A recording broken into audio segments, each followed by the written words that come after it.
time. Hindi po tinatawag in months time. Sa tulong po ng face-to-face ay mamulat ang mata mo, Jujit. Dahil kanina parang mali ang prioridad ng buhay mo. At ikaw naman, Marie, kahit single parent ka, nag-iisa ka, mayroon ka rin tungkulin na harapin ang responsibilidad na palakihin, imulat sa iyong mga mata sa katotohanan at sa tama.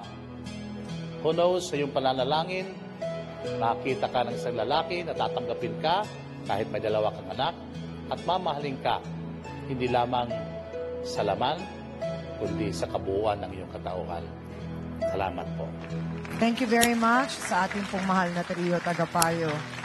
Alam po ninyo mga kapatid, kanina pa habang nagka-counseling ang ating mga bisita kasama ang ating trio tagapayo, abay ang aming pong camera ay umikot-ikot dito sa ating mga kasawsawan at napansin nga po namin si Nanay na kanina pa naluluha at talagang dalang-dala sa ating pong issue ngayong hapong ito.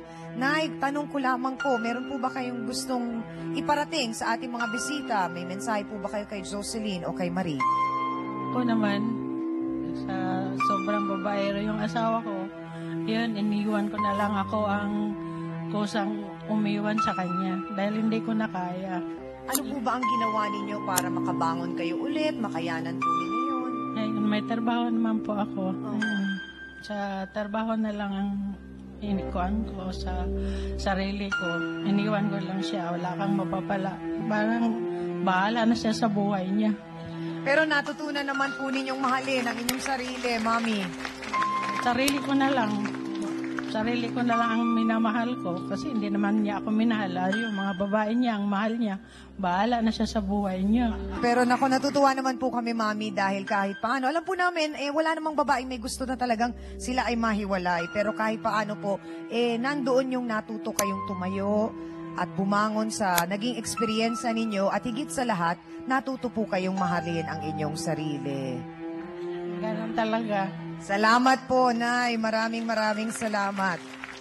So, ang mahiwagang katanungan ngayon, Ate Jocelyn, ngayon bang katabi mo na si Kuya Jojit? Ibig sabihin yan ay napatawad mo na siya? Ano ba? Patawad ko na po siya. No. Kasi mahal ko naman po siya sa mga anak ko. Sana lang wag niya nang ulitin.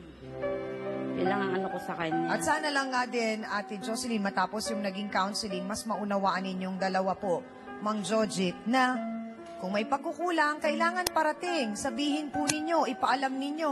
Kung may pagkukulang siya, may pakiramdam kayong hindi niya nagagawang obligasyon niya bilang asawa, sabihin po ninyo. Ano po bang natutunan ninyo mula sa ating tagapayo? Mamahalin ko yung mga anak ko. No. Pagtanda ko, sila rin mag-aalaga sa akin. Sana po, dalangin namin na sa pamamagitan ng programang ito at ng trio tagapayo, mas naunawaan po ninyo na kailangan po kayo ng mga anak ninyo. Ito po ay buhay ninyo, Mang Jojit. Maaring pong dito sa harap namin, umuo lang kayo ng umuo. Pag uwi nyo, hindi nyo gawin yan. Hindi po kami ang magiging talo dito. Sino po? Sino po ang magiging kalungkot-lungkot na hindi nakaramdam ng pagmamahal sa kanilang ama? Yung mga anak ko. Kailangan po nila kayo, Mang Jojit. Ano pa, Ate Jocelyn, ang nais mong sabihin kay Jojit? Ito na yung pagkakataon mo, para masabi mo na lahat. Yun nga po, magbago na po siya. Huwag na siya ng babae. Asikasuhin niya yung mga yung prutasan namin. May balik sa dati.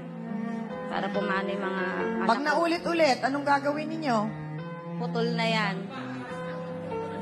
Putol na yan. Huwag naman, kung ako sa inyo, huwag niyong dungisan ng kamay ninyo. Narinig mo yon, Kuya Jojit. Marie, siguro naman malinaw na kailangan mong tapusin ang lahat-lahat sa inyo ni Jojit.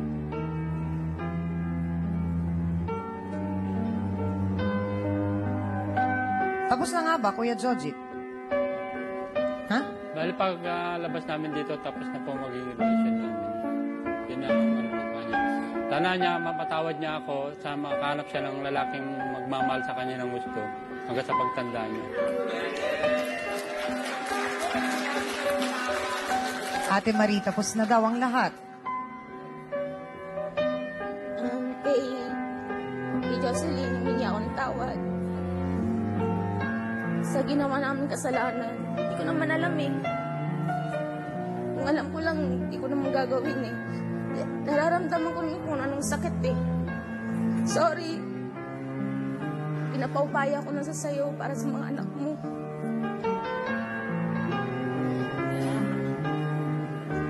At hangad namin, Ate Marina, dumating na yung sinasabi mong lalaki na nakalaan para sa iyo. Pero kung hindi man, 'di ba? Pwede naman natin kaya naman natin maging maligaya kahit na walang karelasyon. Kaya naman, 'di ba? So hangad namin, Ate Marina, matapos ang naging usapan natin dito sa programa, mas matuto mong mahalin ang iyong sarili, mas matuto mong bigyan ng pagpapahalaga at respeto para pagdating ng araw, pagdating nung kung sino man yun na nilaan para sa'yo, handa ka, di ba? At masasabi mo na nandito at mahal ni Marie ang kanyang sarili. Ha? Marami pong salamat. At sana nga, hangad namin, Kuya Jojit at Ate Jocelyn, na maging maayos na at magbago na ang lahat sa buhay ninyo. Maraming salamat sa ating mga bisita. Naku po, amina na tayo mga kapatid. Isang aral na naman po ang ating babaunin ngayong hapon. Minsan ang buhay ay parang isang kariton. Marami ang makikisakay at marami rin ang pwedeng ilagay. Pero hindi lahat ng ito ay pwede mong pagbigyan dahil meron silang ibang dapat kalagyan. Huwag din nating hayaan ang sarili na matukso sa isang matamis na pangako kung ayaw mong mapasok sa isang mainit na laro. Hindi po lahat ng bagay na makakapagpasaya sa iyo ay inoohan. Minsan may mga bagay na dapat mo ring matutunang hindian. At higit sa lahat, iba po ang tinatawag na tunay na pagmamahal kaysa sa tinatawag na kamunduhan. At para po sa ating face-to-face, heart-to-heart thought for the day, bago ka makahanap ng isang tunay na pagmamahal, mahalagang mahalin mo muna ang iyong sarili. Salamat po sa inyong lahat mga kapatid at mga kasawsawan. Siyempre sa iyo din, Hans Mortel. Dance Squad, salamat. B1 at B2, may galos ba? Thank you Sa ating pinakamamahal na trio, Tagapayo. Ang ating mga sawsawero at sawsawera sa studio. At sa ating mga bisitang nagtiwala at nagpaunlak ngayong hapon, salamat po sa inyo.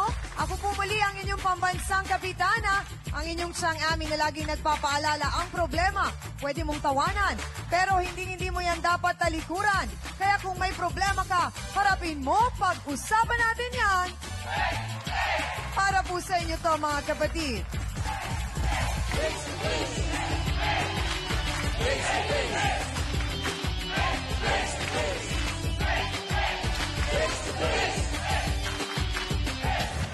Ngayong Lunes, babaeng hindi lang mang-aagaw, namamakyaw pa. Nag-break po kami ni Francis dahil kay Rowena. Rowena walang boyfriend. Marami pong boyfriend yan. Mga lalaki po dun sa amin sasabi, ayun si Rowena, naging jowa ko na yan. Yan, natikmang ko na yan. Gaano kadalas ka makipagtalik sa mga boyfriend mo? Sa isang linggo? Mapatak na 5 beses.